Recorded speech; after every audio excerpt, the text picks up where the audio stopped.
I cannot tell you just how loaded this show is about to be because we had one hell of a WrestleMania weekend, and there's going to be some people coming in that have a hell of takes, a lot of takes here. But this is Top Rope Talk. We are your host, Denzel Snipes, along with the numbers man himself, Sean Russey, and we are coming to you live on the Sideline Sports and Entertainment Network. So with that being said, be sure to follow us on all of our socials. We're on Facebook, X, Instagram, and TikTok as well. Also check us out on our website, sideline-se.com. And find our awesome articles. I wrote one just earlier today, and there's a slew of them also from Sports Worldwide, Top Rope Talk articles as well. Not only is it the show, it's a column, and also footage from our photographers, our guys John Shearer, Will Peralta. We just brought on a new guy, Trey Garrison, and also just various coverage from throughout the sports world. So go and check out our website, and also if you're watching us on YouTube, like and subscribe for our latest updates and for new episodes. But I mentioned that we're not alone, so we're going to bring in the guy from last week for our WrestleMania preview show, Tyler Sumner. Welcome to the panel. How's it going? All is right. All is right in the world. The Tribal Chief is back up on top. It's a great day to be alive. WWE is back where it needs to be. It's going to be back to the top, and I can't be more excited. And for the first time ever on Top Rope Talk, he hates being called the Ultimate Warrior, so we're going to compare him to The Rock. In fact, we'll call him I can't call him the Bod. That's kind of whatever. But, okay, Hot Bockins, get in here, man. Get in here, baby. Let's go. What's good, baby? Thanks for inviting me. I loved, Roman Reigns. Shout out to the Tribal Chief. It was an incredible night. Night 2 of Mania. Night 1, I mean, depending on your takes, I guess, was a little iffy, but I appreciate it. Thanks for the invite, Denzel. I'm excited to talk some wrestling with you boys. Hey, no doubt at all. You know what? Let's get right to it. Let's go ahead with WrestleMania 42 recap show. We're going to go ahead and we're going to go through night 1. So, our first matchup was the 6-man tag match. The Usos and LA Knight defeated Division, Paul and Theory, and I Show Speed. So, question for the panel. Because easily the move that kind of kicked off Mania was I Show Speed jumping and putting Paul through the table. Were you surprised with his athleticism in the ring? We'll start off with Nick. What you got, man? Yeah, I don't really know. I'm not in today's world as far as who I Show Speed is. I know he's like a TikToker, YouTuber. He's obviously fucking famous, right? That was a great athleticism to jump like he did. I also thought that that's going to set up the Logan Paul ISO Speed probably at Backlash, right? They're going to I think that they'll kind of get that going. I don't think we've seen the last of ISO Speed in the WWE ring, but I mean, it was he shows like he's athletic, and that's maybe like a Javon Evans type person. Okay, no, absolutely. It's almost like you look at him and he's like the non-wrestling version of Javon Evans, and we'll get to him in just a bit. Tyler, what were your thoughts on I Show Speed in the ring and for the match overall? I mean, the match overall was kind of lackluster. It was kind of quick, like most of the matches on night 1. They were very, very fast-paced. But I was surprised. I was very surprised with his athleticism, especially in the ring, because this was his first time doing this, and a guy not coming from a wrestling background, it's always tough. It's always tough to get into this business. But when he took that table bump, I was like, oh God, he's going to die, because he doesn't have much muscle. Like, I thought this dude was going to miss or narrowly projectile this wrong. But it was a beautiful, beautiful frog splash, almost RVD-esque, and it was perfect. So yeah, I would say he surprised me. All right, and Sean, what are your thoughts of this match and of I Show Speed's performance? Yeah, I know they showed the training videos and stuff, and we talked about it last week. They've been better in terms of getting guys like Jelly Roll and Bad Bunny actually ready to look decent in the ring. And I thought I Show Speed did a great job and taking that bump, kind of like the bump he took at the Rumble, that spear he took from Breaker at the Rumble. He's taken some great bumps, and he's shown he can do it. I think he's got the athleticism, and now it's just about I don't know if he can, do the timing of a one-on-one match, or if it's like a one-on-one match with a manager in the corner, so there's some distraction going on while he sets up other things, because he's a little slow on his decision making. But I think he's obviously, a lot better than just a TikToker just being in the ring, which is, I think a lot of us kind of expected him to fall flat in an actual match. Yeah. I shall speak. Well, as far as YouTubers and whatnot and everything, everyone on the panel remembers Logan Paul's debut. You figure, right? And so I'm not gonna say that I Show Speed is not him, because Paul clearly looked like he's done this before, like he belongs. You know what I mean? But I wasn't surprised at his athleticism, because he's a YouTuber that's built on racing people and showing off his speed, right? Well, okay, we know he can run, But everything else, he did actually surprise me. But I mean, being a young, fit guy, you know what I mean, and being taught the ropes and the technique and everything, and him learning as fast as he did, I don't think that this is the last time that we'll ever see him in the ring. The Usos, of course, you kind of figure everyone's going to carry him, right? The Usos going to do their thing, LA Knight's going to do their thing, and the Vision is also. I think the match, in my opinion, was more about I Show Speed, especially given the ending that we got when the Vision turned on him, and then I Show Speed put Logan Paul through the table. Decent opener, decent-ish opener. So let's you guys move on. upset that there wasn't any turn on Uso and LA Knight, because there was a feud there for a little while, and now all of a sudden they're friends. I thought maybe we would get back to a Jey Uso heel-esque type turn. They've teased it multiple times. In fact, a couple weeks ago, I think they even had a new theme song, and then they cut that out and then went back to the old one. It's I guess maybe the heel turn is over, but with Roman back, it'll be interesting to kind of see what happens with the Usos, because I was maybe they'll turn on LA Knight and that'll reignite the heel turn. Yeah, it's LA Knight has made it known that he is not a fan of the Tribal Chief at all, not one bit. So now that Big Cuzzo is champ again, now we're going to see the friendship between the Usos and LA Knight and how far it's really going to go. But we'll move on to another member of Bloodlines in the past, and that is Jacob Fatu in the unsanctioned match, putting down Drew McIntyre. So what's next for the Samoan Werewolf? Are we finally going to get that Hell in a Cell like we thought was going to happen? Or what y'all's thoughts? Sean, kick it off, man. Yeah, I mean, I think we're done with the McIntyre feud. I think Fatu's gone over here. I think that's over with. But I think a lot of what's going to go on with a lot of the SmackDown roster has to do with how we're playing out this injury angle to Cody's eye. Are we vacating the title? Are we going to hold a tournament for a vacant title? Are we going to Randy's going to come just steal the title from Nick Aldis when Cody hands it over? How are we going to work this if, this medical clearance is going to keep hanging over Cody Rhodes for a little bit? Yeah, absolutely. We'll definitely get to the results of that match here in just a minute. I for one, I'm in agreement. I think Drew actually takes the spring and off with this one, and we don't see him again until right around SummerSlam, where he'll go after somebody else. Now it all depends on who. We'll have to pay a close eye to okay, so who's kind of primed for Drew's next target? Who's doing really well? We know he's this guy, a psychopath. We know he likes to destroy people. He likes to kind of come in and kind of cut people's momentum off. Does he come after Oba? Should Oba sign to SmackDown? Remember, and we'll get to that match in a minute, Oba has yet to sign to a show. But I'm going to swing it down to Tyler. And what did you think about this match, man? So I thought it was a decent match overall, but in terms to answer your question on what's next for the Samoan Werewolf, I was actually just talking about this with one of my great friends today, and I want to connect it to his debut when he first came in. And if you remember when he was written off TV for a little while, right? Jacob Fatu versus Cody Rhodes for the world title, for the Undisputed Championship, is what's next for Jacob Fatu, and I'm going to tell you why.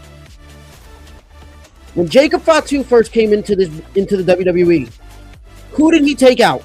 The three world champions the three former world champions in a span of 5 minutes? Cody Rhodes, Randy Orton, Kevin Owens, right? Who has Cody Rhodes never been able to beat? Jacob Fatu. Okay.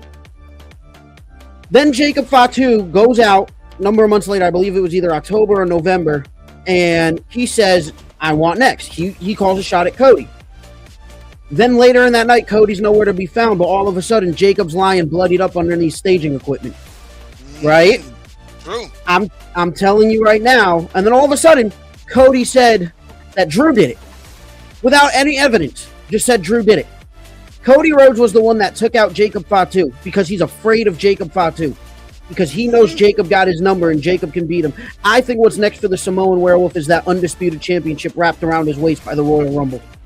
And, you know, not to mention, and this is an interesting theory here, also not to mention, they've been teasing the Cody heel turn, which we've kind of saw the seeds planted at WrestleMania, judging by the crowd reaction. But, I mean, you know what? I'm very interested and very intrigued on seeing how this develops. We'll swing it on to Nick. Nick, what you got about this match, man? Yeah, I thought it was a good match. This was one of my most highly anticipated matches. Like I wanted to tune into, especially for night one because the build was great. And you mentioned Cody Rhodes. Like also remember, Cody said he owes Jacob a receipt because remember that in the steel cage match, how Drew initially won. Like he attacked both members really after the match. He attacked, him and Rhodes kind of went at it. So maybe that could lead into it. But it is interesting what they'll do with that. If he goes straight to the title, just to kind of take a different aspect, though, does he maybe team up with the guy that's about to break? It's Tamatonga or Tamaloa, whatever those, and kind of team up him to help break up the MFTs. I know, like that's kind of circling back, but that story's kind of being written right now. So maybe he's like, hey, I'm going to team up with him until they kind of figure out this title mess. If they don't push him to the title, which I could see that obviously happening because obviously he's a star, and I thought he was I thought you could see real emotion when he walked out to that ring and like when Drew's entrance hit. Like this is a man who's been through a lot of things, been to prison and been through real life stuff. So he never thought, he was soaking in all that moments and things like that. And I enjoy Fatu. I think he's great in the ring. I think this guy is really going to be could be a future, champion. I don't know about. I mean, that's a bold prediction to say the Royal Rumble. I don't know about that, but man, I mean, I would love to see it. Yeah, and well, this is now what back-to-back WrestleManias that he's won, correct? So yeah, the future's bright for Jacob Fatu. We'll move on now to our World Women's Championship or Women's World Championship.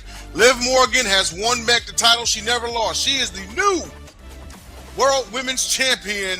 So, but you know what? Here's the thing, because the match was just short.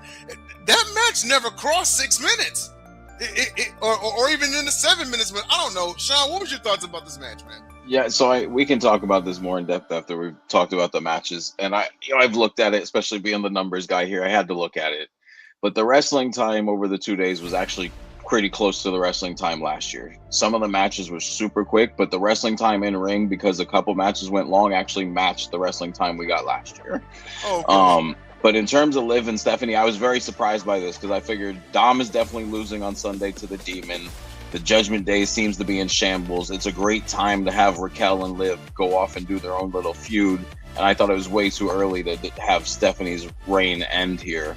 I hope they, at this point, and we've talked about this before, I don't like the flip-flop, so I hope Liv doesn't lose it back to her at Backlash. Like, if Liv's going to hold it, let her hold it at least till SummerSlam. I don't like the quick flip-flops. But I was definitely surprised that Liv's entrance was longer than the entire match. Yeah, or as I put so graciously in the group chat, Livney Spears. Yeah. Tyler, what do you got on this match, man?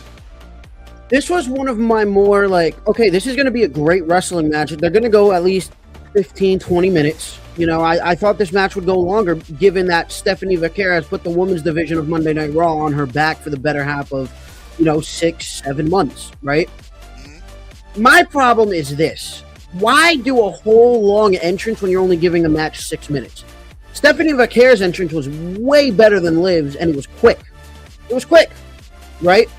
But my thing is, I think they are going to have a rematch at Backlash, but I think Raquel is going to turn at Backlash after Liv wins. I think Raquel is due for a world title in general. I think that's the SummerSlam feud for Liv Morgan, because Raquel deserves a world title. She looks great. She's been looking great. But I don't know. I wasn't a fan of how short the match went, especially how it discredited Stephanie Vaquer for being one of the best in-ring technicians for a women's wrestler that we've seen ever in WWE. Yeah, And just to jump in real quick, I mean, Uh-huh. she was blown up the minute the entrance finished. You could see she was worn out from doing all the dancing and the choreography. Like, it was just ridiculous. She was already blown up by the time she got to the ring. Yeah, no, I totally agree. That was, and that pretty much is my take. Also, is like, you know what? I mean, it actually was a good match. It was a good match. It was just a tad too short. If they would have found a way to stretch this out like another 4 or 5 minutes, I would have taken. That would have been good. Then this match would have gotten an A, depending upon what you do with those extra 45 minutes. But Nick, what do you think about this match, man? Yeah, to me the build-up was, it took a little bit longer for me to buy in on this build-up, but the last 2 weeks they really sold me, and I was like, okay, I'm bought in now. I wasn't quite bought in at first. I don't know what it is. I just wasn't feeling it. But then, like the last 2 or 3 weeks, I was like bought in. I must have missed my invite to be the person to tear off Liv's clothes. Must have got lost in the mail or something. Because I don't know how you get that job, but sign me up for it. You know, I kind of agree. I thought maybe Raquel would ruin Liv's chances at Mania, but I think something is going to cook here with Raquel and Liv. I think that's kind of where they go. I thought the match, again, was short. And let me ask you guys this. I kind of equated to both nights. I think night one was the TKO way, where it's all these short matches, celebrity-filled. And then I think night two was the WWE way, where we're going to let the wrestling fans enjoy the wrestling. But in night one, we want the non-diehard wrestling fans to tune in to the Pat McAfee's, the Jelly Rolls, and all this stuff. So night two is for the diehards. That's how I've taken it. Really, each since they've kind of become TKO and have kind of come to get, in these 2-night events, it's like one night seems to always be the letdown. I'm like, that's the TK. And I'm a UFC fan too, Denzel knows. So like I know how TK operates better than just about anybody, because I deal with it as a wrestling fan and as a UFC fan. Right. No, that's definitely how it seems like. And this is what happens when you have a corporate board where the dudes on the panel, men and women on the panel, have zero intricate, not a former wrestler, not a former promoter, booker, working creative, or anything. They just said, hey, we got the money, so we're going to tell you what to do. And then when it fails, we'll just fire the guy on the ground. Right. That's why I wrote the article that I did regarding the Pat McAfee movie. Moving on to our next one, and that is our Women's Intercontinental Championship. So Becky Lynch is now a 3-time WWE Women's Intercontinental Champion. So I'm going to start off with you, Nick. We're going to go counterclockwise. Have we seen the last of AJ Lee? I think there could be something with her and Paige down the line. Now that Paige has returned, I don't think we've seen the last of her. But I thought Becky was going to win. I mean, the older statesman puts over the young. I know Becky's been in the game longer, around. She's not young, but just AJ Lee was here. She's gonna put over Becky to kind of add to Becky's legacy to get that one over. I kind of saw the writing on the wall. I mean, I don't think AJ's done, but it'll be interesting where she goes, because there's only a few, that you want to see her in, rivalries and feuds that you want to see her with. And same with Becky. It's like, where do they go with Becky now? Because like, what's left for her? Is there another young up and comer gonna be? It's hard to see. Like, they already did the Valkyria thing. Like, maybe does Bayley kind of find her way back? Who knows? Like, it'll be interesting to see what happens here. Yeah, I thought the match was good though. By the way, I guess I never really. Yeah. The match was definitely decent. I mean, needless to say, whenever these two link up, they seem to put on a pretty fire product. AJ obviously has, not lost a step after all these years, and Becky's gonna do Becky things when she's in there. She never disappoints. So, Tyler, what was your thoughts about this match? Yeah, I thought overall it was a good match, but again, I think I figured out where they're gonna go with this. Becky Lynch, if you remember, was a former protege of Paige, part of the PCB back in the Women's Evolution when it first happened. So what I think is going to happen is, and if you also remember, Paige beat AJ Lee on her first night of the main roster, the Raw after WrestleMania.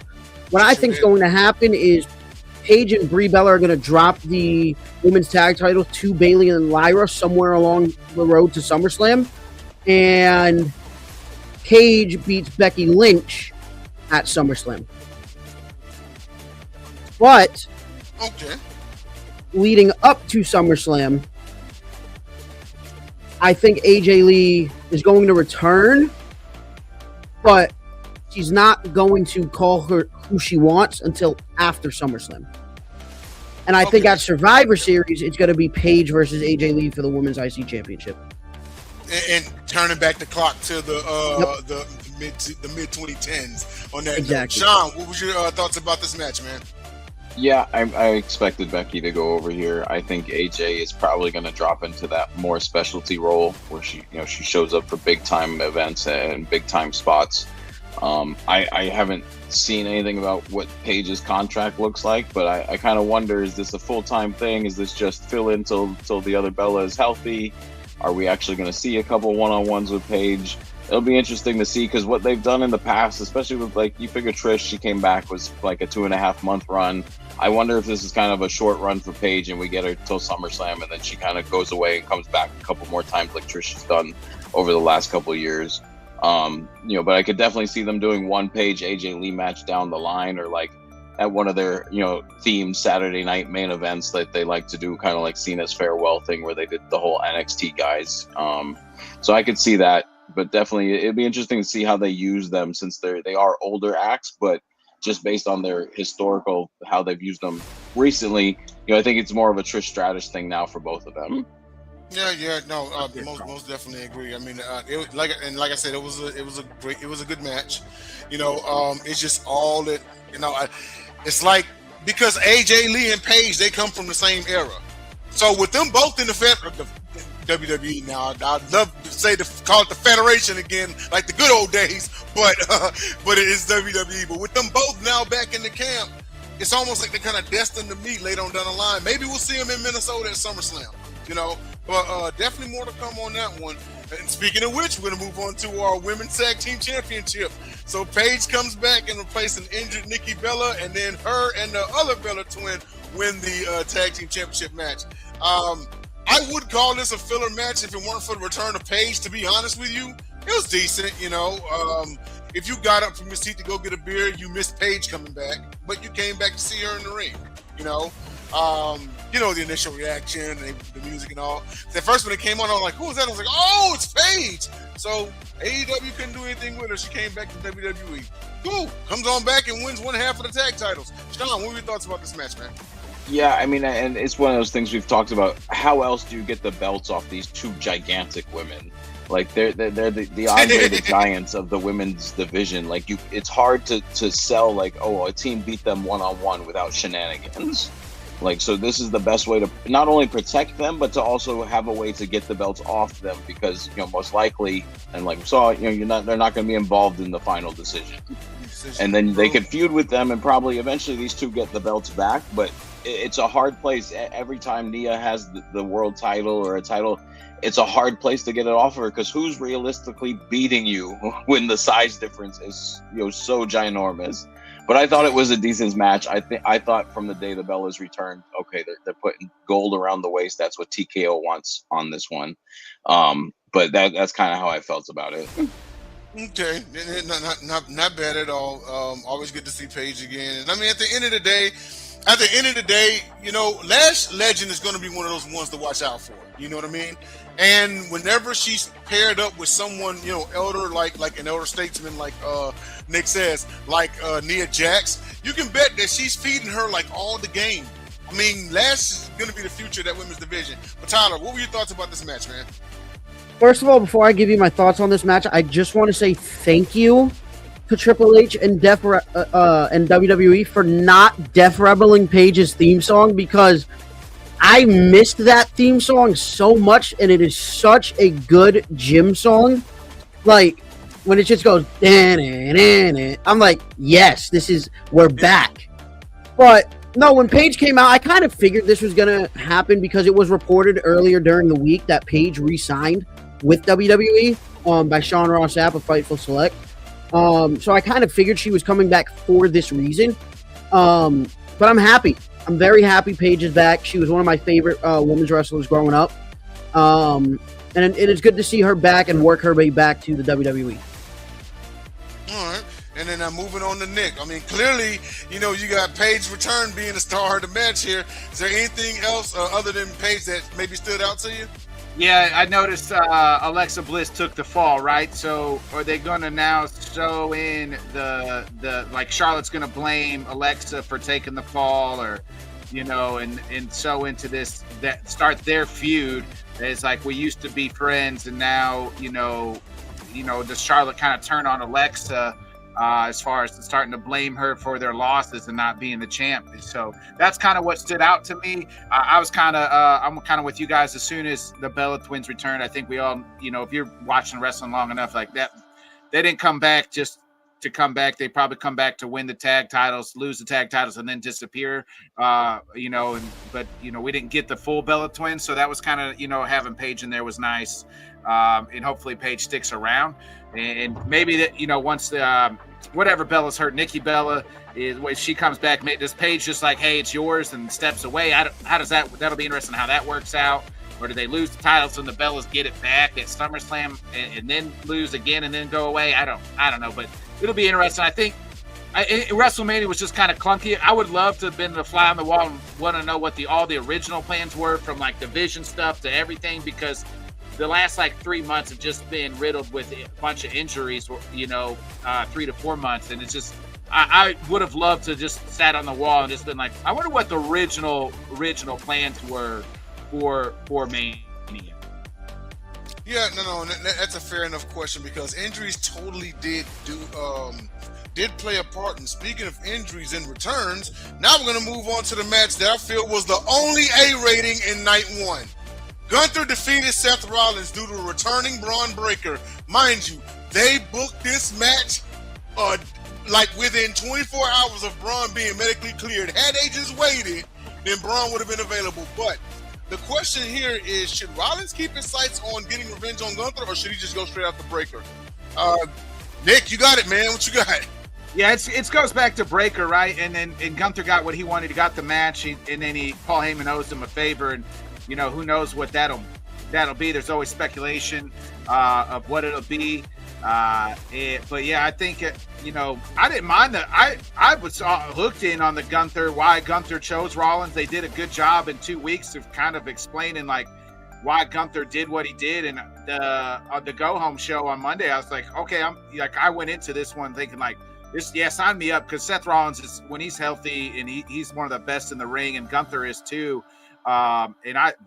This match really, was the best match of night one, like you said, Denzel. And I think we all knew once Breaker was clear, Breaker's probably going to come in. He's at some point in time and cost Rollins, because it wouldn't have done any good. What if Rollins goes over Gunther? That kind of diminishes Gunther's. They built Gunther up this whole year. And now it's if he loses to Rollins at Mania, where do you go here? Especially because it's not for a title or anything like that. So we got to continue the build. Well, how can we also continue Rollins' babyface run? Okay, now we're going to have Braun come back, and that's where they'll go, because he never got his lick back on Heyman and Breaker. So it's a pause for Gunther will move probably on to Roman or somebody, and Rollins will handle, and then maybe they'll rekindle this down the road because of what happened. Yeah, I would like to think that one of the favors, or the favor that Gunther's going to call in, he's going to tell the Oracle, the wise man, feed me the tribal chief, and then we'll finally get Roman versus Gunther. But Tyler, what were your thoughts about this match, man? I thought this was the best match of the night. From an in-ring perspective, this match was a beautiful technical wrestling match, as it should be. You have two of the best in-ring technicians to ever walk the WWE mat, I think what's next for Seth and Braun is the road to SummerSlam or Backlash or something like that. However, I will say this in terms of Gunther. I think what's next for Gunther is Roman, but Roman is going to beat Gunther. And I think the favor that he's actually going to call in, that Gunther's going to call in, is bring back your beast. and let me retire him the right way. I think because there's no way you have Brock retire without giving us Gunther Brock. I think I've seen that going around, but I actually love the way Brock retired. I really do. I thought it was perfect. And it was surprising, right? Like, there's something about when a person's like, it's a retirement match, you're like, they're going to lose.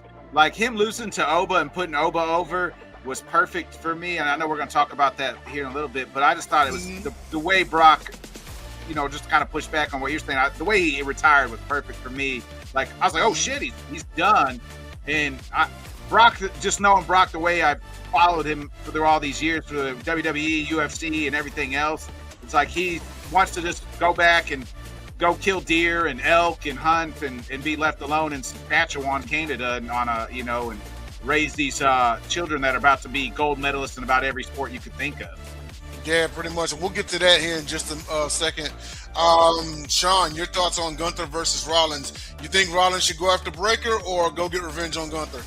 Yeah, so I know he was cleared. I think, they want to save it for a longer build, which makes sense because that seemed to be where we were headed, right? The Masked Man cost Breakker at the Rumble kind of thing. We were headed for a long build to Mania for Rollins and Breakker. I don't know if we get them at Backlash or if we get some sort of tag match to keep them away from the one-on-one at Backlash. I know Bronson is out till SummerSlam, so you could really, really push this thing. If they have the match at SummerSlam, Breakker's in trouble, and all of a sudden Bronson Reed comes back at Two Tsunamis, Seth, and now you've extended this rivalry even further, into the fall. And I think you're going to have to do that because, like we talked about last week, a lot of these moving parts right now with Seth Breakker and a possible return of Bronson Reed at SummerSlam, they all have unfinished business with Roman. Yes, every single one of them. Roman got 5 or 6 enemies right now. Yeah, and then the Gunther has to win here, like Nick said, because then you have to build him all the way back up again. And we've already done this with his loss to Sami Zayn, and we had to build him all the way back up again. So, you've got him to this point. I don't know if they let him take obviously a clean loss to Roman. There's probably going to be some shenanigans if the two of them fight going forward. But I'm with Nick. I think Brock's retirement might have even been a shock to the people in Gorilla last night. So I think it's a great way to go out. And I honestly, for me, it's kind of like Brock and Taker. I will still argue to this day, Brock shouldn't have been the one to break the streak because it needed to be a rocket on a young guy. The career of Brock Lesnar is the rocket Oba needs. Gunther does not need another career. You gave him John Cena's career. Why does he need Brock Lesnar's career on his resume? He really doesn't. Yeah, no, I totally agree on that one. And like I said, we'll get to that in just a minute. I'm itching to talk about it. But we got to get to the main event of night one. And that is all right, y'all. So I got some issues with this, okay? And I wrote an article about this yesterday, and I published it. Okay, it's on the website sideline-se.com. Go check it out. They did all of this, and you read my other article about why the McAfee move. Like, what the hell? What's going on? Right? The fan backlash happened. They did all of this just for Orton to turn on McAfee during the damn match. What was all that for? Me personally, I'm going to quote my own article. I think that the WWE realized that trying to turn Orton heel backfired. And that putting McAfee in this corner backfired. And that this was a quick fix. Cody wrote, but all it did was just kind of cause more confusion because, okay, well, so the way you did it, it doesn't make sense. I mean, I know we're going to get answers on Friday night, but for now, Cody Rhodes, despite the injury, he's retained the WWE Championship. But at least we got the punt back. We got the punt back after ages. Sean, kick it off, man. What are your thoughts? Yeah, so for me, this just kind of smelled like Cena announcing his heel turn sucked on a Friday and we were a face on Saturday. This was basically WWE going, yep, this was a screw up. Let's just get this done with. And I don't even necessarily think it was Randy turning back to face because of how we ended. I think we now get the proper story if we're going to get the medical clearance that we were supposed to get going into Backlash for Randy and Cody and the one-on-one story we should have gotten. Now, if they play the medical angle, I could see them drawing out the rematch all the way till SummerSlam, and then you get Orton Cody number 2. But again, it will be the proper story we should have gotten for WrestleMania without McAfee, without all this. But I thought, the way they did it, it protected everybody. But it was a great. After they got rid of McAfee and Jelly Roll, they actually had a decent match. They did. And then I thought the ending at least says, okay, we screwed up, but we're going to continue and we're going to fix this.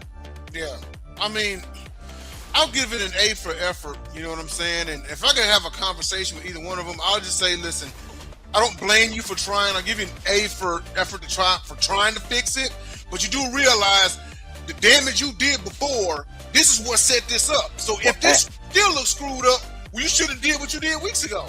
And how many times can Cody be in one of these angles? The Rock shows up, he disappears. They turn Cena heel, that doesn't work. They turn Orton heel, they bring in McAfee, that doesn't work. And every time, it's with Cody. Exactly. But we'll swing it down to Tyler. What was your thoughts, man? If I could describe this main event in one word, it would probably be what? Literally, it would just be like what with a question mark next to it, because this was one of those main events that was just like, you had the potential to just nail this, yes. Right? Keep McAfee out of this. You have 20 years of history between Orton and Cody, right? And you just, you do what with it? You give them 20 foot of rope and they take an inch. It was not a main event that I think delivered. Before you continue, they took 20 feet of rope and used it to hang themselves. But go ahead. Yes, exactly. I'm glad the punt's back. I'm happy about that. But in order for heel Randy to truly be back, and if we want to advance this feud and get the heel Randy we want, I know we're in different times than 2009, but damn it, punt Randy. I'm telling you. Am I right or am I wrong? 09 Randy punted anybody and everybody who stood in his way. If you were so much as an accomplice to his enemies, you're getting punted. I mean, he punted a 65-year-old old man before. You got to punt Brandy Rhodes if you truly want to be the heel that the WWE Universe needs to not be behind. Yeah. And that's all fun and games. I don't think that. Here's the thing, though. Everybody. 2 things. I'm probably a minority. I'm a Pat McAfee guy. So I watch this. I love his show. Love Pat all in general. I follow that's so. I don't want to say I hated the fact that he did we need it? No. But was I okay, they're trying, and that goes to the entertainment aspect. I get why, right? I get why they did it. Did we need it? No, but I get it, and I get what Pat was trying to do. Even today's show, he kind of turned back to face, and he said I'm done with the wrestling business. He's I'm done. It was a great, and he kind of was I was just trying to motivate Randy. I probably shouldn't have said some of the things I said, but I was trying to motivate my guy. So. Yeah. And kudos to him, and kudos to Pat wearing a damn neck brace too on his damn show. When wrestlers don't even keep kayfabe, but this guy's still doing it. You know what I mean? Yeah. So, I do want to give Pat his flowers. This is a guy I find very entertaining all the time, no matter what he's doing. So, but that's me. I'll admit I have a bias for Pat all the time. That's okay. That's all right. But I didn't, the Jelly Roll stuff. At least they got him out of there. They did the spot and they got him out of there, and then we had a good sized match. Everybody's talking about we got to turn Randy heel. It's like John Cena. It's too late. Yeah. Randy's too. It's at the end of his career. We don't want to boo Randy Orton. We want to sing, the voices, and we want to sing the song, and we want to do all the stuff because we know that it's at the end. So we just want to enjoy them. That's the thing. It's Randy can play the bad guy, and we'll still cheer him. Because that's who he is, and that's what we want to see. He can't just. We're not gonna boo Randy Orton. People are gonna boo Cody Rhodes. I've never been a Rhodes guy, and I never will be a Cody Rhodes guy. I don't like him. I just don't. And like I've never bought him, and I He never said, "Screw will. you, Cody I don't Crybaby." care. I didn't care about his fucking story. I've never cared about Cody Rhodes, and I still don't care about Cody Rhodes. So I was all in, like, let Randy punt him, and I'm glad he did. And I hope that his eye fell out of his socket, like Rey Mysterio. You know, like, let's get back to that. Like, I'm just that way, and I'm never gonna boo Randy Orton anymore because I had my time where I was booing Randy Orton in 2009 when he was punting everybody, and I thought he was a scumbag. But guess what? Now he's 50 or whatever, how old he is. I'm like, the guy's near the end. I just want to watch him, RKO everybody and kick some ass while he's out. And if he gets one more belt, I'm happy for him.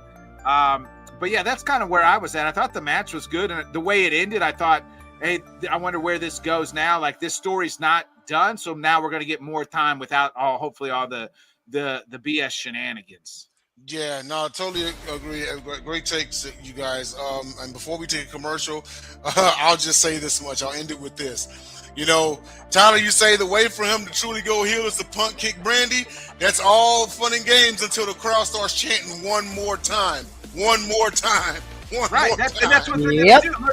When he was beating up Cody Rhodes, what was that crowd chanting? One more time, when he's hitting him with the stairs, when he's doing all this stuff. Yeah, the only thing that people didn't want was Pat McAfee. They're like, well, we got to, at least Pat can go in there and talk some shit and tell everybody they're fat and suck. Like, they were trying to get heat. Now it was X-Pac heat, go home away heat, but it is what it is. But like, that's the only way they could get any heat because everybody wanted to cheer Randy, and that's what's still going to happen. Just like Cena turning heel last year. Nobody wanted to boo John Cena. We knew this was the end. If they hadn't told us it was the end, we probably would have like, oh my God, it would have stuck. But we're like, this is the end. We don't want to cheer the guy that you've been telling us to cheer his last time, not to cheer him. So that's why it didn't work, and it's not going to work for Randy either because of the same situation.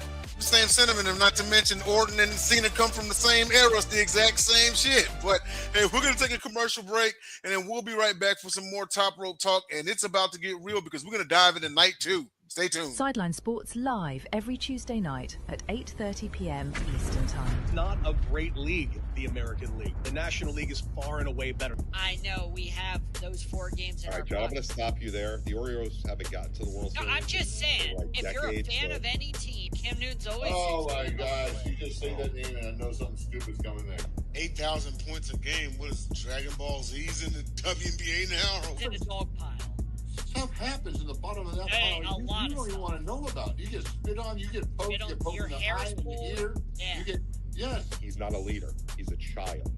Go play on your burner account and go have fun. All right, and we are back with more Top Rope Talk. I am Denzel Snipes. I got Sean Rusty next to me. Got our 2 guests, Mr. Hot Bockins himself, fresh off the Bockins show, Confidential, Head Kicks and Haymakers. We got Tyler Sumner down there as well, and we're going to dive right into WrestleMania 42, Night 2. All right, y'all, let's get to it. When Brock Lesnar made his way to the ring, he should have looked across and saw a Nigerian younger version of himself. That's exactly what he saw. When Obafemi ate that F5 and immediately staggered to his feet off of one knee and chokeslammed Brock Lesnar with, man, that chokeslam, I want to be president of the moment. That might have rivaled Kane's chokeslam. He's just not as tall as Kane. Everything about this match was perfect. It was an A+. Not to mention Brock Lesnar going out, and then also I just received a message from somebody. It might have been from one of you, but apparently it's being reported that supposedly, I have to dive more into it, but maybe it's been a health issue because Brock's been dealing with diverticulitis since 2009. So it very well could be a health issue. It was kind of heartbreaking seeing him in tears, man, because, it's like we're finally seeing that he's human. And he really, really, really loved, no matter the interviews where he said, I don't give a damn about pro wrestling or whatever. No, the guy loved this business. He did. And when it came to a point where he can't do it no more, I mean, of course it's going to be heartbreaking. So, but no. This match, man, Sean, straight to you, man. What were your thoughts? Because you actually had Lesnar winning this match. Yeah, so I thought because of what they had potentially rumored to have going that, they would kind of do what they did to Obi with Cody, make him look really good, but will have a mistake that cost him. But I thought, like you said, the stagger up was great because it still sold the S5 and it wasn't a complete just pop up and don't sell it at all. So I thought that was great. And then I think, especially you saw Brock throw up the double X to Heyman. I think sometime during the match, Brock was just like, shit, I think I'm done. I think he felt something during the match, and he probably knew going in, like, I've got to test myself out and see, because they want me for SummerSlam. But if this doesn't feel right, I'm not going to put myself back through to get ready again for SummerSlam. It kind of like the Undertaker. He just said, my body finally just gave out on me, and I can't keep getting prepared for these matches. So I think that's at some point during the match, Brock was like, wow, yeah, it's over. I think it was, and like I said earlier, I think it was complete shock to everybody. Gorilla, people in the back, I don't think it was scripted in the part of the show. And I know Heyman's the greatest actor in the world, but that looked like a very real, emotional Paul Heyman to me last night. Yeah, no, totally agree with you on that one. And swing it down to Tyler, because I know Oba's your guy, man. What were your thoughts about this match? Oba is my guy. I actually literally last second got my Oba Femi t-shirt in the mail on Saturday in preparation for this match. It actually came. I will say this before we get into the actual match. In hindsight, I did not know about Brock's health condition and stuff like that because this is an amazing athletic specimen, both arguably the most decorated combat athlete we've seen. At least I've seen. In that aspect, Brock went out on his own terms. I'm happy for him, and he could very well be the headliner for next year's Hall of Fame class. He very well could be. I will say this about the match now. The moment that music hit, I got out of my seat. I did Oba's little, boom, boom. And I did the strut along with him when he strutted for 75 yards down that ramp. And let me tell you, I'm the happiest man on planet Earth today. I'm the happiest man on planet Earth. Because Oba Femi, he made his intentions very clear on the post show last night. He did. If you saw the post show, he said 3 letters of who he wants next. OTC. He said, plain out, and I quote right here, at the end of the year, the OTC can get it too. Yep. I'm just saying, you fed Brock Lesnar to Oba Femi. You had Oba Femi retire the beast. A guy, by the way, who was a 10-time WWE champion, right? A guy who broke Undertaker's streak and had the most dominant rookie year in WWE history. And you fed that guy to a guy who's only been on the main roster, not even signed to a show, 2 months. Yep. 3 months, mate, at that. I will say this. Strap the rocket to this man. Oba Femi will be the World Heavyweight Champion when SummerSlam concludes. All right. And Nick, your thoughts about this matchup as well? Yeah, man, it was a lot. First, I'm not really familiar. I don't watch a lot of NXT. I don't have time, so it doesn't come across my timeline. So I've learned by not watching NXT, I enjoy when they call these guys up and I'm learning more about them and things like that. So it's not like I was a huge Oba fan. What sold me on Oba was actually Monday night's promo when him and Heyman kind of went back and forth. I was like, oh shit, okay. Then not only is he just a freak specimen, but he can talk on the microphone. And I thought his promo was excellent on Monday night. As far as Sunday last night, the match, it was good. It was your typical Lesnar kind of quick match, but man, Lesnar's 48 years old. He's getting up there, and this guy's the guy who's done it all. Again, I'm probably in the minority. Him being the one to be the one on 20-1, as Paul Heyman said, I kind of get it because of the athlete that is Lesnar, and he was coming back from at that time being a UFC heavyweight champion. So that probably was the reason why. And if not Lesnar, then who would it have been? It would have been the question mark. But him kind of picking Oba and having Oba putting Oba over, and then just retiring is, I've enjoyed the last run of Lesnar when he's been Cowboy Brock. He's been funny, he's been great, he's been in, kind of more opened up, I think, instead when he was just coming every once in a while part-timer and had kind of holding the championship hostage. I've really enjoyed the Cowboy Brock version here we've had the last 4 or 5 years. it's been fun, and you know, he came back at SummerSlam. We got a little run with him, and you know, going out on his own terms, and surprisingly, I enjoyed it.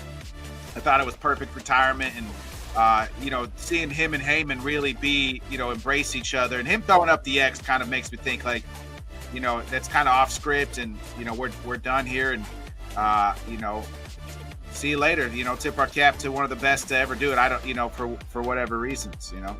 Yeah. You know, one thing I want to say too, if anybody also caught up on it when they panned Oba when he was on the ramp, he kind of tipped his cap to Brock as well. So I also do think that's it. But Denzel, what do you think, man? Oh no, like I said, this was definitely an A+ match. It was not a match that was supposed to go 20-25 minutes. You got two Titans in there, okay? You have them go in there, you mount some offense, and it's basically this is the no shit who's gonna hit harder match, you know? But you got the young gun versus the old gatekeeper. I think both these guys are my height. They're both 6'4". I'm 6'4". I look at them, I'm like, I feel like I would be looking up at them just because like they're just freaking. They seem taller than what they really are. Yeah, you know what I mean? Yeah. But I'm like, they're like gotta be like 6'8". No, they're like 6'4". And I'm like, there's no way, you know. Yeah, no, seriously. But we'll move on to our next matchup, and that was the Six Packs ladder match for the Men's Intercontinental Championship. I called it last week. Javon Evans, OG Cutter off the ladder, move of the night. But Penta retains. I thought that all six men did phenomenal in this match. Even Rusev. Rusev is no acrobat, but there are a lot of ladders to slam people through. Okay. Him surviving that bump to the outside through the ladder, me and my buddy were like, yo, no way he comes back from this. And he did, you know, but he ate the OG Cutter off the ladder. Penta's Mexican Destroyer on the ladder was disgusting. Nick, what was your thought of this match, man? Yeah, you nailed it, Denzel. All six of these guys, there were spots all six of these guys nailed. I mean, the JD did the human fly, Spanish whatever. fly? Yeah. Spanish fly, thanks. Off the ladder, that was phenomenal. You know, Penta, it was, you know, great. You knew once Javon Evans was in this match, he was gonna do something that was absolutely crazy. Kid's just absolutely just an athletic freak, right? It's like when he's jumping, it's like he's jumping off a trampoline every time he jumps. So you knew you were gonna get something crazy with him. I didn't know who was going to win. I was glad kind of Penta retained since he was like, hey, I'll just do a six-man ladder match for the hell of it. And I enjoyed his entrance as well. And Penta's one of my favorites. And they've done a great job. You're always worried about these guys, you know, who are in AEW or you know, what they're going to do. But he's been a great asset to this company, and they've promoted him, done him well, and got him over. I mean, he's got himself over. But if you always wonder what kind of storylines. You look at his brother Ray. They haven't really done much with Ray, but they've done a great job with Penta. Yeah, absolutely. Most definitely a rising star in WWE. But Tyler, what was your thoughts about this match, man? Yeah, so I'll be quick with it. I predicted the wrong winner. I thought Javon Evans was going to get the W here. I thought they were going to give the title to Javon. But overall, incredible match, incredible spots. It delivered. You put all the right people in it. That West Coast pop out to the ring was brutal, and Ray hit his face actually on the ladder, which was disgusting. But yeah, I'm happy that Penta won. I mean, it sucks that I didn't predict the right winner. I would have loved to be. This match was the only match that I predicted the wrong winner, by the way, of the whole weekend. If you go back and look, but you know what? I'm happy with the winner. I can't wait to see what's next for Penta, and hopefully, you know what, Vikingo comes over soon, and we get Vikingo versus Penta on the WWE main roster. Hopefully so. Sean, on to you, man. Your thoughts about this match? Yeah, I thought it was a great match, and I'll be a little nitpicky here, and I think Rusev was just in the moment. He moved the ladder the wrong direction, because if he had moved it the right direction, Javon would have actually made it to the ladder, and he wouldn't have had to jump off and catch himself into the cutter. So I'm sure when he got backstage, Triple H was going, "Hey, you were supposed to move it right, not left, but no big deal." Yeah. Other than that, I thought it was a great spot match. They did it well timed out. They weren't spots that just didn't make sense just to do spots. They actually seemed very well timed out and placed. I thought Penta should retain because, again, I'm not big on the flip-flopping of titles so quickly. And he had just gotten it off Dom, and he's been chasing it for so long, really, with the feud with the Judgment Day. I think it's good that he retained here. Yeah. I thought that they made the right call. Although, to be fair, I wouldn't have been mad at anybody winning here. Like, if JD shocked us and won, I wouldn't have been mad at that. He needs probably a solo title run. But we'll move on to our next matchup here. And what some people are saying is, even in a loss, Jade Cargill's best match to date. Rhea Ripley wins her 7th World Championship. Don, on to you. What do you got, man? Sorry. I think Rhea here was kind of surprised. Are we going to get the EO heel turn tonight? Like, I thought EO was coming down and fooling us all. Me too. I thought that was going to be one of the shocks of the weekend. I'm still kind of pulling it for it here tonight because I think it would be a great feud. Tyler mentioned it last week. Rhea has never defeated EO Sky one-on-one. So I think that'd be a great feud heading into SummerSlam. I don't know. Maybe we actually get the reverse. Maybe Rhea is the one who finally turns on EO. Is like, hey, get your little monkey ass off my back. They gotta finish the EO Oscar stuff first. Yeah, they do. Yeah. Quite frankly, they do. I think you still have to have the build up for another EO Ripley match. But Tyler, what were your thoughts about this match, man? Yeah, again, I'll be short and sweet here. I'm happy that Mommy's champion again. Very happy that Rhea Ripley is champion. She's probably my favorite women's wrestler on the roster. I've loved Rhea even before she was part of the original Judgment Day. I loved her in NXT. She's awesome. She loves this business. And can we just talk about that last sequence, how smooth that was? Jade goes for Jaded, and she like pops up under and then right into a riptide. It was beautiful. And like you said, Jade Cargill's best match on the main roster to date. Yeah, overall good match. I give it an 8.8 out of 10. All right. And real quick, Nick, your thoughts about this match? Yeah, I was actually surprised Rhea went over. I thought Jade needed it more. Like, just because they haven't, Jade just feels flat to me. Like maybe it's because she's not great in the ring, and I don't know. It's like the same presentation. I wasn't a fan of her when she was AEW either. So I thought they needed Jade to get more heat and would get the win over Rhea to kind of keep her build. But I was more surprised that Rhea won. Rhea's always going to look good. She's probably the best, one of the best, if not the best female wrestler on the planet. But I just thought Jade should have won just to help continue her build. But it'll be interesting I don't think this feud's done yet, though. Yeah, I don't think it's done neither, but we'll see what happens. Rhea's the champ for now. We'll move on to our next matchup here, and that is our United States Championship match. I said it last week. Sean was there. Tyler was there. And it was a foregone conclusion. Trick Williams was winning the title. Well, guess what? Trick Willie is United States champion. We'll start off with you, Nick. What do you got? Yeah, I agree that it should have been a triple threat. Carmella should have been added into this. It would have been better, I feel like. I felt like this match, I think everybody kind of knew what was going to happen kind of going in, that they were going to put Trick was going to get over. We're kind of seeing the Sami Zayn type heel turn here, and where they'll go with Sami. I think Trick and Melo is going to match up perfect for this U.S. title, and they'll go right into it. So I think the writing's already on the wall here. Yeah, pretty much. And then Tyler, what do you think, man? First of all, let's talk about it.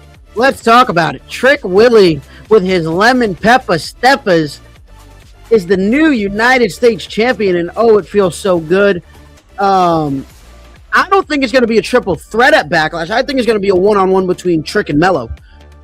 Get Sami Zayn off my screen. Trick packed up the gingerbread man and sent them back to Shrekland, or wherever he's from, pack him up, get him out of here.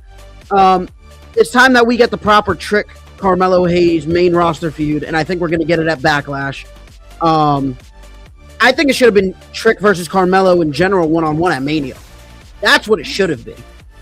But TKO loves Sammy Hogan, so.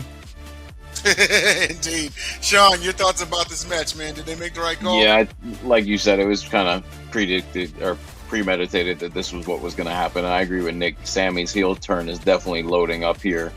I know Jay's a big advocate that he's going to hold the title as a face. I really think we're going to have a long heel run here before we get back to face Sami Zayn. Okay. Okay. Indeed. I mean, I'm no fool. Okay. I mean, I kind of see it coming. You know what I mean? That eventually he's gonna go. He's gonna go heel, and he very well may win the world title. You know, as a heel. There have been many. There have been many longtime faces who won their first world championship as a heel, and there's nothing wrong with that. So we'll see how it goes from here. And They just missed the boat. They should have. They didn't pull the trigger fast enough when he was a white hot baby face. Is the problem? Now it's too far, and now it's time to turn him heel. That's the reason, too. Yeah, absolutely, man, absolutely. So on to our second to last match, and that was the street fight. So the Demon came alive, and Sean, Tyler, we all were in agreement. Demon can't take a loss here, or you got to retire the character. Okay. Well, he defeated Dirty Dom Mysterio, and now with Dom in the rearview mirror, should he focus back on this world championship chase? Nick, what do you think, man? Yeah, again, once they brought out the Demon, you kind of knew the writing was on the wall that they got to have the Demon win. I mean, I think if it was just Finn and Dom, you probably could have had Dom go over maybe, but when it's the Demon, it's a little different. So maybe they continue this feud as far as like, hey, I want Finn, not the Demon at Backlash. I don't know if they'll do that. It'll be interesting. Does Dom try to go regain his IC title now, or does Finn try to do that? I don't really think he needs the world title. I mean, we've seen the Reigns and Finn and Demon, all that stuff, a couple years ago. I don't need to run that back. But it'll be interesting kind of where they go with either one of these guys. I don't know if this feud's quite over yet. Yep, indeed. And so, real quick, your thoughts, Tyler? Yeah, I'll make it short, sweet, and simple. The Demon's actually back. The entrance was great. I'm very happy that they finally gave the Demon a win again, because the last one the Demon actually had in WWE was WrestleMania 35 against Bobby Lashley. That was the last time he had a win, because he lost to Roman Reigns with that BS that happened, and then he lost to Edge at Mania. So it was very nice to see the Demon get a win here, and I think in terms of World Championship chase, I'm going to say this. If the Demon's around and the Demon is the one to enter the Royal Rumble next year, pencil in the Demon Finn Balor to be a sleeper favorite to win the Royal Rumble. Okay. And then, Sean, your thoughts about this match? Yeah, no, like I said last week, he just couldn't lose as this character again. And I'm a big fan of the Demon character, so I would have hated to have to really just kind of put it away, because you can't have him just bring this character out, and then the stigma behind it is, well, he brings it out and he loses, so what's the point of bringing it out? I don't think we'll stick around as Demon Finn Balor. I don't think the Judgment Day stuff is over. I think there's a feud there with JD and himself as well to come, and eventually there's probably one more payoff match with himself and Dom, but I don't think we're going to see too much more of the Demon until, like, maybe, like Tyler said, Royal Rumble, or maybe even a specialty match at Survivor Series. But I think we're still going to see it just once in a blue moon. It's not going to become his main character. I wish they would have stopped announcing that he's going to be the Demon. I like the more... Just let him come out without even being it. Yeah, that way the opponent can go shock and face, like, oh, shit, I'm in for it tonight. I'm in trouble. Exactly, yeah. That'll bring more of a surprise element to what we'd all been craving for in professional wrestling. And now we got our main event of night 2.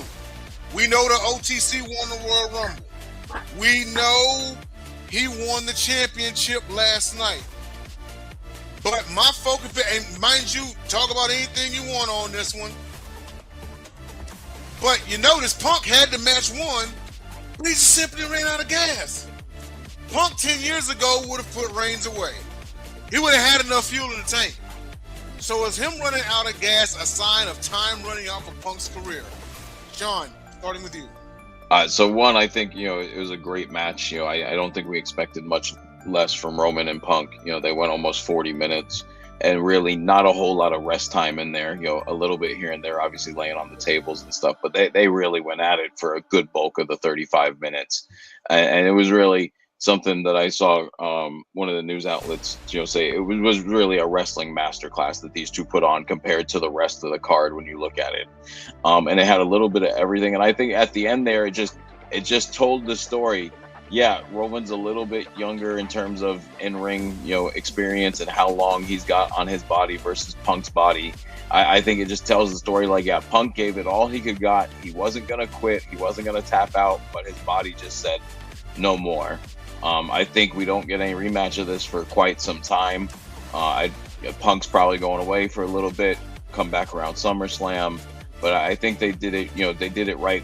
Reigns did it right in terms of how he helped Punk, be over and look strong. Because really, they could have gone the other direction with this and made this 11 minutes of Roman kicking his ass and going 1, 2, 3. Yeah, yep, absolutely. And I mean, this was clearly the match that they wanted. They wanted to go as long as they could and get everything out of. But Tyler, hey, the OTC's champ again, man. Your thoughts? And also, you think Punk's almost done? I'll make this short and sweet. I do think CM Punk is almost done. I think he'll be done next year. And I'm just going to say this short and sweet because I don't need to speak for it. It speaks for itself. All is right in the world. The OTC is back where he belongs, and we're going to fix the company, and he's going to put it back to the top where it belongs. Roman Reigns is already back running WWE. I mean, you saw last night. He said he's back full time. What's that tell you? He's back full time. And then I will end it with you, Nick. What do you got on this match? Yeah, I enjoyed the match incredibly. I went in thinking I don't know who was going to win because I really didn't. I was like, Punk could definitely win this, and they can, the way he's kind of been, it wouldn't have surprised me that, didn't surprise me that Reigns won either. I think Punk is kind of coming towards the end of the career. He's almost 50. He's 48, 47 years old.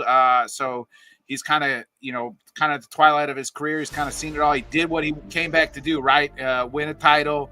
He headlined, Mania, also last year, night one. So he's kind of checked off the boxes that he was missing, I think, in wrestling. At the top of the card, and Punk falls into the Randy Orton thing. Like he can say and do whatever he wants. People are still going to cheer for him. So you can't, we saw him last night, do some heel tactics. He went low blow and did everything he can. But, at the end of the day, when that music hits, people are still going to sing Cult of Personality. You know what I mean? People are still going to chant his name because that's, because they enjoy the person and they know it's at the end. Who's there left to feud with them? You know what I mean? Is he going to feud with Cody Rhodes? I don't really need to see that. I don't think they're going to do that. This is kind of maybe their last end here. Maybe we'll get something at the tail end of next year or something. But I think Punk's done for a little while. Get him some rest and, maybe comes back and has one nice little 4 or 5 month run that ends it next year at Mania or something. Yeah, I agree with you, Nick. I think he's going to put over a bunch of younger guys this year. Just seeing how he's changed his attitude in this 10-year absence and what he's done here just in the ring. And even he's still great on the mic, but you could tell he's holding back from who he, a little bit what he would have done 10 years ago. I think he's going to come back and kind of do Cena stuff and put a lot of guys over in the next year before he walks away. Yeah, Denzel, real quick before we end, I just want to say this because I have Raw off to the side on real quick.